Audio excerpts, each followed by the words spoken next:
Maintenant, il y a des données qui sont celles de l'adresse aussi, hein, c'est des données d'État, hein, c'est pas moi qui les invente. Vous voyez que là, vous voyez le nombre de patients non vaccinés et vaccinés des cas positifs Covid, et vous voyez que les vaccinés finissent par être plus infectés que les non vaccinés quand même. Donc il y a quelque chose là qui se passe qui est pas très convaincant. Alors bien sûr on a la même chose en France, hein, vous voyez, en France pareil, donc on n'arrête pas de vacciner et puis il y a de plus en plus de cas. Et les malheureux en Israël qui étaient, tout le monde disait écoutez c'est l'exemple, le meilleur exemple au monde de la vaccination, vous voyez, ils en sont à la 4e vaccination, ils ont un pic, ils n'ont jamais eu autant de cas, plus que les cas qu'ils ont eu dans les 28 derniers jours, c'est 435 000 cas sur 1,7 million en tout.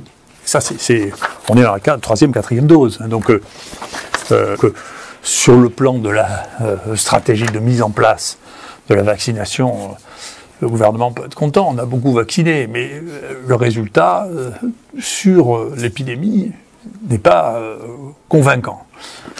Pour 3 doses, moi je suggère d'être très attentif parce que vous voyez, dans les vaccins, ce qu'on a vu pour l'instant, c'est qu'il y a plus de cas dans les 15 jours ou 3 semaines qui suivent l'injection vaccinale, et puis il y a moins de cas, et puis ça revient comme les autres au bout de 3 mois parce que la durée de la vaccination, on ne sait pas encore, hein, pour les boosters on verra.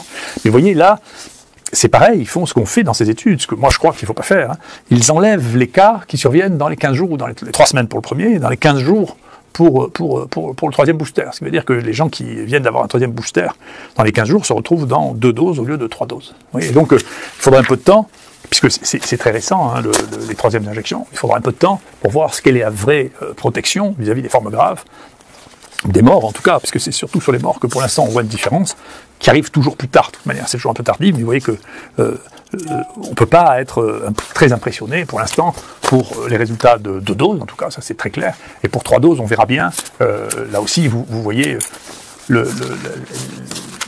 marketing de ces vaccins disait qu'il y avait 99% de protection, quand même, c'est pas raisonnable. Ça veut dire qu'on a sauté un certain nombre d'étapes qui ne nous ont pas permis de voir un certain nombre de choses, et que donc, si on croit vraiment exactement tout ce que disent les gens qui mettent les choses sur le marché, si vous voulez, alors qu'une des parties n'est pas disponible pour analyse, eh bien, on a de mauvaises surprises. Je vois vis-à-vis d'une partie de la presse, si vous voulez, quand vous essayez d'être lucide, si vous voulez, le mot lucide finit par disparaître au profit de complotiste. C'est-à-dire, si vous êtes lucide, alors c'est que vous êtes complotiste. Mais on a le droit de pas croire au Père Noël, hein. C'est pas obligé de croire au Père Noël. Donc moi, je le regrette, sinon j'aurais des cadeaux surprises à Noël, j'en ai pas.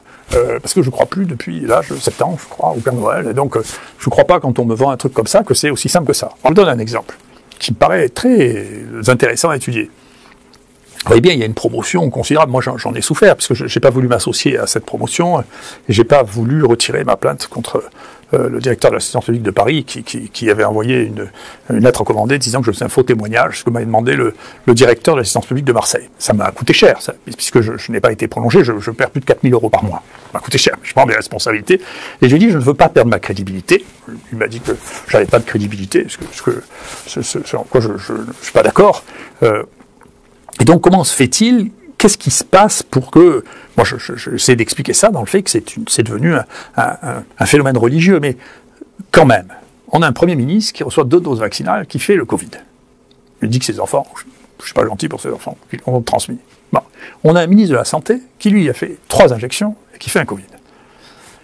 Quand même, c'est dans leur chair qu'ils sont touchés.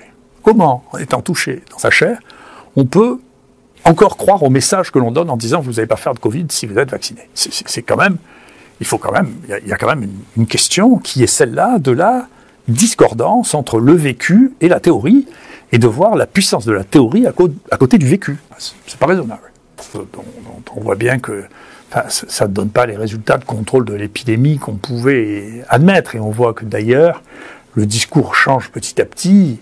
Il y en a qui conservent un discours, on va contrôler l'épidémie, on voit bien que c'est impossible de contrôler cette épidémie avec ça. Et puis d'autres qui disent, non mais finalement, ce vaccin, ce qui est rare, voire exceptionnel pour un vaccin, de le dire comme objectif, ce vaccin n'était pas du tout vendu pour ça au départ, il était vendu pour pas faire de maladie. Maintenant on dit, non, mais on fait la maladie quand même, mais elle est moins grave. Donc on voit évoluer ce qui est le fait de ne pas remettre les compteurs à zéro et de réfléchir, c'est, alors non, mais oui, c'est difficile de nier quand même, ça c'est des données qui sont des données chiffrées, scientifiques. Alors, qu'est-ce qu'on fait de ça? Alors, oui, mais, bien alors, celui qui transmet les données et est un monstre épouvantable, horrible. Je le prends comme un compliment. C'est pas raisonnable. C'est pas raisonnable. C'est pas raisonnable. C'est pas raisonnable. C'est pas raisonnable. C'est pas raisonnable.